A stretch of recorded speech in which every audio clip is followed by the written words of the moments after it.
You're watching Eye on Africa here on France 24. I'm Julia Kim, and these are the top stories on the continent this hour.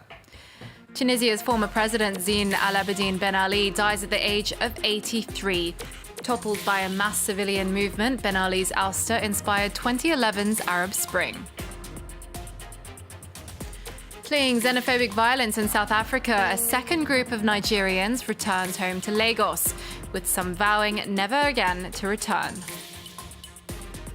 And as protesters in Algeria prepare to take to the streets for a 77th consecutive month, authorities are starting to take a tougher line on dissent. But first, the former Tunisian president Zeen Abidine Ben Ali has died at the age of 83 after battling cancer. He was ousted after 23 years in power during Tunisia's Jasmine Revolution, the precursor to 2011's Arab Spring. Ben Ali fled to Saudi Arabia and remained there in exile until he died. His death comes amid Tunisia's election period, the second free vote since the toppling of his oppressive regime. Here's France 24's Andrew Hillier with a look back on Ben Ali's life.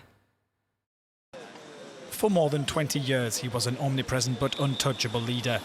Until the Jasmine Revolution of January 2011, Zeen El Abidine Ben Ali was almost inescapable in Tunisia. His rise began in the military. After training in France, Ben Ali rose to the rank of general in the Tunisian army. He founded and ran Tunisia's military security force for 10 years before turning to politics. Ben Ali reached the highest echelons of power with breakneck speed. In 1986, he became interior minister. Just 1 year on, he moved on up the ladder to become prime minister under an increasingly frail President Bourguiba. Little over a month later came his so-called medical coup d'etat. Doctors declared the 85-year-old Bourguiba incapacitated, and a new president was sworn in, Ben Ali. One of his first acts was to abolish life presidency. Speaking to French TV 10 months after being sworn in, he insisted he was reforming Tunisia, and in a democratic way too. Tunisia was in danger of imploding on itself. The institutions were frozen up. The law was not respected. The whole of our society was paralyzed. There was a kind of anarchy. And all of this on top of a serious economic crisis. So you think Tunisia is en route to democracy, or already is a democracy? You know, Tunisia already has democracy. A democracy in which the same man always won. Every 5 years, like clockwork, Ben Ali was voted back in, always by a huge margin. During his 23 years in power, Ben Ali is credited with advancing women's rights, as well as developing Tunisia's highly valuable tourism industry and opening the country up to foreign investors. But corruption was rife.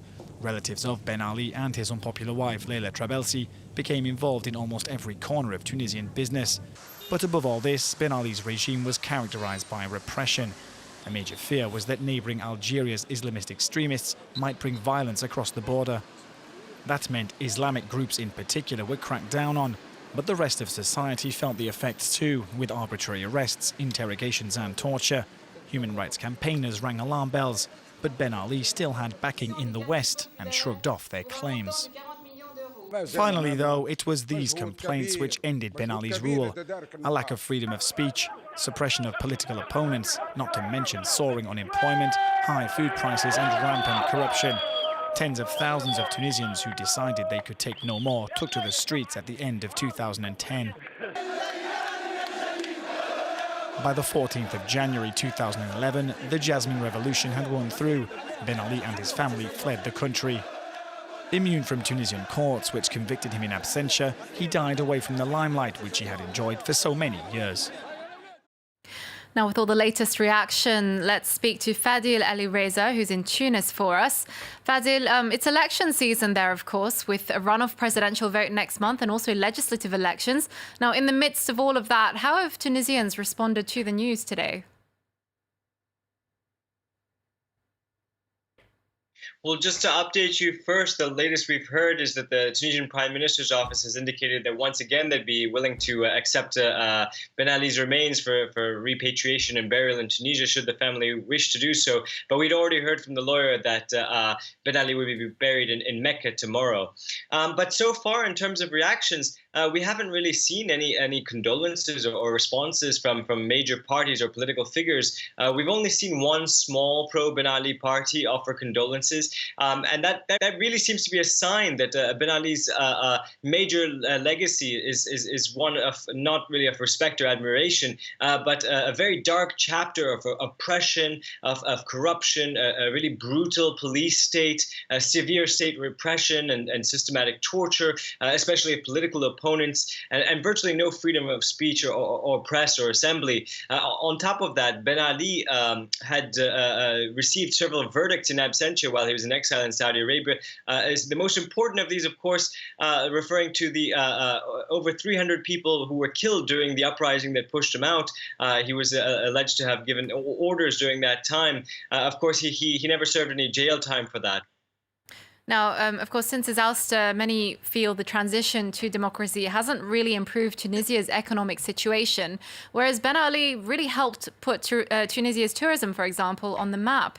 But are people now viewing Ben Ali's legacy with more sympathy? I mean, despite the muted response to his death?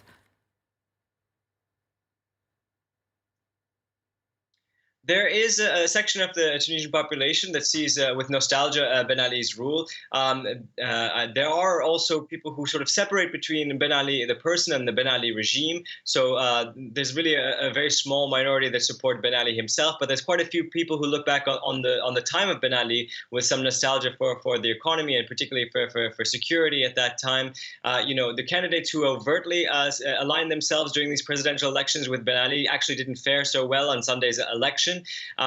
But we also do see that many of Ben Ali's ministers that were ministers when he was ousted, they were ousted as well in 2011, but a lot of them have come back. So the current ministers, for example, there's 3 or 4 ministers in place who were Ben Ali's ministers when he left. So many parts of the old regime have come back in what some say is a counter-revolutionary movement, but others who say, we prefer the kinds of people who were working, in the state and in the regime at that time who necessarily weren't a part of the ruling family itself, who were maybe a little bit distant from the Ben Ali family and the corruption that they see as really being connected to the family and not necessarily the entire regime as a whole. Okay, Fadil Ali Reza, we're going to have to leave it there. Thank you very much for joining us today. Now let's move on. And Zimbabwe's doctors have marched to parliament after the abduction of a senior physician.